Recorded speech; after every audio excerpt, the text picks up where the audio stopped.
This is Talk Business and Politics with Roby Brock. I'm Roby Brock. It is Thursday, September 8th. Welcome to today's Talk Business and Politics Daily. Here are your top stories. Medical marijuana is now legal in some form in 25 states and could be legal in Arkansas if one or both of two proposals on this November's ballot are passed by voters. The idea has met resistance from the state's business community. In an in-depth article at talkbusiness.net, writer Steve Bronner examines how medical marijuana has impacted other states on issues such as unemployment, workers' comp, and employer drug testing. Read more at talkbusiness.net. Oklahoma Governor Mary Fallin will be the featured speaker next month at the annual meeting of the Arkansas Independent Producers and Royalty Association, also known as APRO. That says her state faces a number of challenges tied to the recent decline of oil and gas prices. APRO is the only nonprofit organization serving all segments of the state's oil and natural gas industry. Arkansas has seen a dramatic slowdown in its natural gas production from the boom years of the Fayetteville shale play. Finally, Fort Smith-based OK Foods has donated nearly $1.5 million in chicken to the River Valley Regional Food Bank. The 500,000 pounds of chicken per year over the next 5 years will provide up to 1.6 million servings to food-insecure families in 8 counties. And those are your top stories of the day. You can keep up with these stories and much more on our website at talkbusiness.net.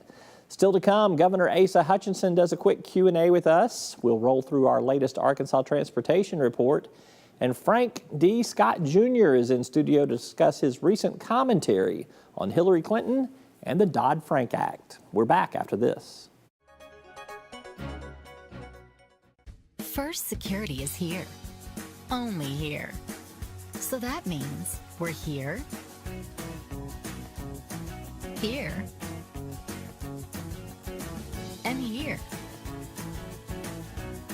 Even here. And definitely here. Because here is where we want to be for you. First Security Bank, only in Arkansas. At Deltic Timber Corporation, we believe in the responsible creation of communities, in the development of neighborhoods that bring convenience and comfort to life, while respecting the beauty and delicacy of nature. Like the harmonious balance of environment and expansion found in the thriving communities of Chenal Valley and Chenal Downs in Little Rock and Red Oak Ridge in Hot Springs. Because the best communities in the natural state are the ones that help keep it that way. Governor Asa Hutchinson has been making the rounds around the state in recent weeks, touring schools to gauge the development of his computer coding initiative. I caught up with him at a Minority Business Development Conference for a short Q&A. First of all, you're here at the Minority Business Conference here. Are we doing enough to promote minority business in Arkansas? Can we do more? Well, we're doing better. And this is an important conference to really help the minority businesses understand the state procurement process, the opportunities to partner with larger companies to do business with the state of Arkansas. And there's not any quotas, but the legislature 30 years ago set a goal of 10% of state procurement going to minority businesses. I'm delighted that in the last year, as I've been governor, that's gone up a significant amount. I think what we were doing is about 5%, and we went up to 6.5%, so a significant increase in the participation of minority businesses. But this is a great opportunity today to connect with them and to show them what the opportunities are in doing business with the state of Arkansas. Shift to another topic, the kind of the 2-month average in the state's new fiscal year, a little bit lower state tax collections than you would probably prefer, at least below expectations. Are you worried at this point that there may be little troubling signs in the economy with what you're seeing in the tax collections? I think you could raise the question about consumer confidence about the spending, because we have a very dynamic economy in Arkansas, but the sales tax revenues were a little bit down. Not of great concern, but it's something to watch, and whether that's a pattern or not. But it's 2 months out of the bigger picture of 12 months. But the other point, though, is that while sales tax collections were a little bit down and corporate income tax collections were down, individual income taxes, actually the net was still above previous estimates, and so that is continuing to grow, even though we had the $100 billion income tax cut. So really delighted with where we are in the individual income tax picture, and we'll continue to watch the others. Does it change your thinking on tax cut strategy at all at this point in time? No, it's still too early on that. We'll probably make a final decision in October, November timeframe as we finalize our budget. I know that there is a certain amount that we could absorb just through normal growth that we have, but we want to be cautious. We want to make sure that we can provide the essential state services, and we've taken a conservative approach, and I think our budget reflects that, and $177 million surplus was a good sign as to how that was managed over the last fiscal year. Last question for you. Yesterday, State Tourism Chief Kane Webb talked about there was a record 28 million visitors to the state of Arkansas next year. It's kind of hard to grow on that success. What are you going to do to help keep tourism rolling?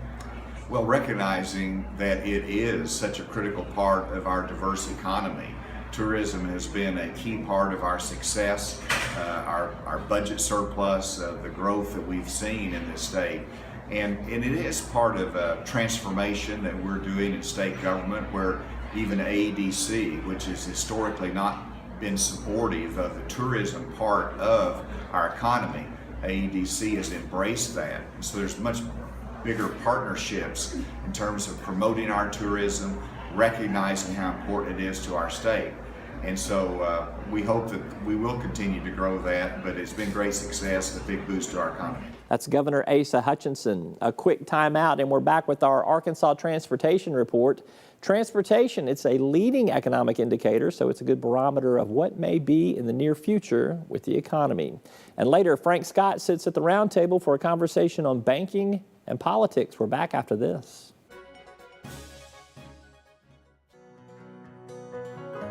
Each day, the promise of our nation begins again. Arkansas and America, moving forward.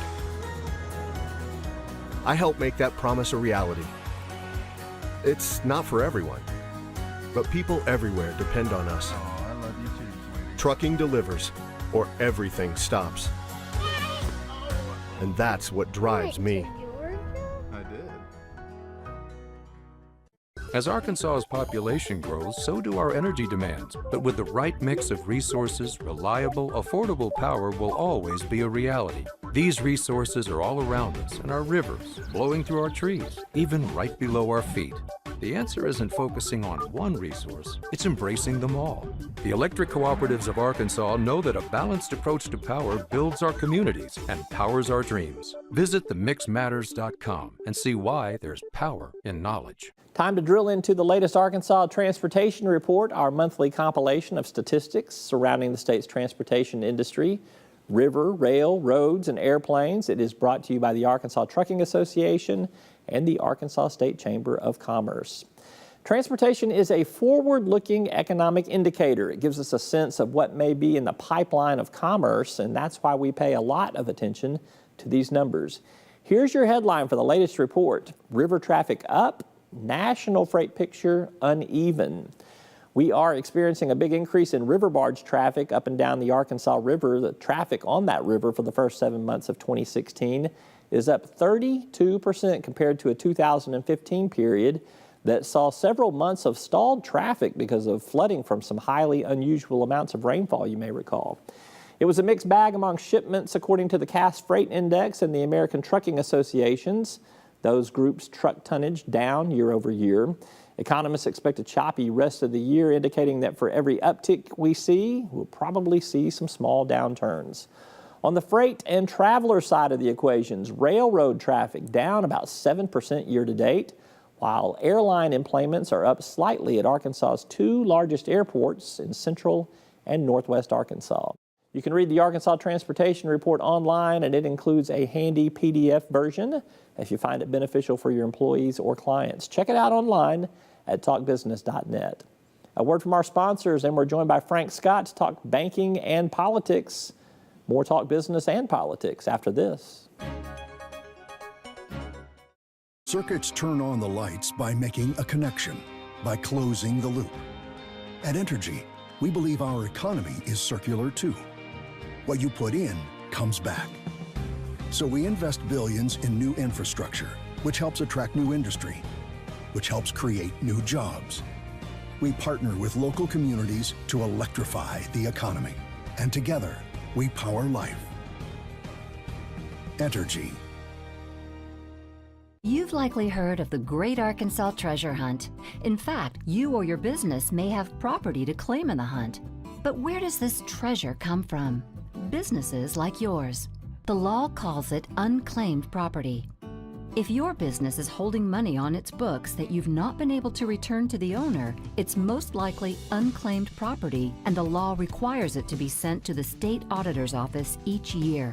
Auditor Andrea Lee's office can make the process for businesses to comply with the law easy and straightforward. Help us help you return Arkansans' unclaimed property at auditor.ar.gov. Frank D. Scott Jr., he's a banker, short-term highway commissioner, long-term Port Authority board member, and a Talk Business and Politics contributor in perpetuity. How about that? I like it. You like that? I like it. All right, let's go. You have written a column recently about Hillary Clinton and her position on Dodd-Frank. First of all, Hillary Clinton, you for or against her, or are you neutral? I'm in full support of it. Full support of her. All right, so that's just a perspective where you're coming from this. The gist of your column is what? The gist of the column, one, being someone that's in full support of her, I still want to make sure that I strike that balance and being very constructive about what she's doing and what she said in the marketplace as it relates to policy, and particularly Dodd-Frank. As a banker right now, there are a lot of things that are hurting community banks that are different from Wall Street banks, and so this whole column basically kind of delineates the differences in what happens to the Main Street struggles that we're experiencing right now versus Wall Street, and that we're not the same. Well, let's talk about the Wall Street banks, the bigger banks, and some of your constructive criticism there. And what would be an appropriate restraint that Dodd-Frank applies to a big bank right now that you think is fair? Well, one, let's be honest, that the big banks did engage in some very risky behavior in 2008, which cost a lot of people their homes, cost their businesses and things of that nature. That being said, I think there should be some type of higher capital raises for those particular type of Wall Street banks that engage in some more risky behavior.